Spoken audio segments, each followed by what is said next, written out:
when the Lord thy God hath cut off the nations, whose land the Lord thy God giveth thee, and thou succeedest them, and dwellest in their cities, and in their houses, thou shalt separate 3 cities for thee in the midst of thy land,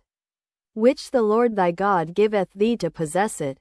Thou shalt prepare thee a way, and divide the coasts of thy land, which the Lord thy God giveth thee to inherit, into 3 parts, that every slayer may flee thither.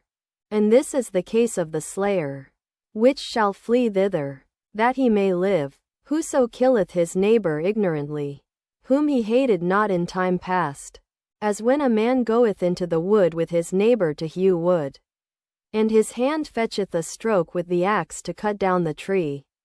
and the head slippeth from the helve, and lighteth upon his neighbor, that he die. He shall flee unto one of those cities, and live, lest the avenger of the blood pursue the slayer, while his heart is hot, and overtake him, because the way is long, and slay him, whereas he was not worthy of death, inasmuch as he hated him not in time past. Wherefore I command thee, saying, Thou shalt separate 3 cities for thee. And if the Lord thy God enlarge thy coast, as he hath sworn unto thy fathers, and give thee all the land which he promised to give unto thy fathers, if thou shalt keep all these commandments to do them, which I command thee this day, to love the Lord thy God, and to walk ever in his ways, then shalt thou add 3 cities more for thee, beside these 3, that innocent blood be not shed in thy land, which the Lord thy God giveth thee for an inheritance. And so blood be upon thee. But if any man hate his neighbor, and lie in wait for him, and rise up against him, and smite him mortally that he die, and fleeth into one of these cities, then the elders of his city shall send and fetch him thence, and deliver him into the hand of the avenger of blood, that he may die. Thine eyes shall not pity him, but thou shalt put away the guilt of innocent blood from Israel,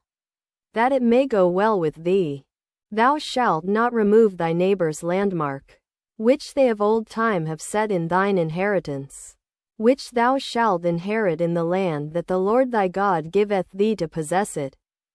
1 witness shall not rise up against a man for any iniquity, or for any sin, in any sin that he sinneth, at the mouth of 2 witnesses, or at the mouth of 3 witnesses, shall the matter be established.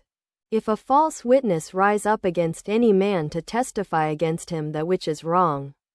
that, or, falling away, then both the men, between whom the controversy is, shall stand before the Lord, before the priests and the judges, which shall be in those days. And the judges shall make diligent inquisition. And, behold, if the witness be a false witness, and hath testified falsely against his brother, then shall ye do unto him, as he had thought to have done unto his brother. So shalt thou put the evil away from among you. And those which remain shall hear, and fear, and shall henceforth commit no more any such evil among you. And thine eyes shall not pity, but life shall go for life, eye for eye, tooth for tooth, hand for hand, foot for foot,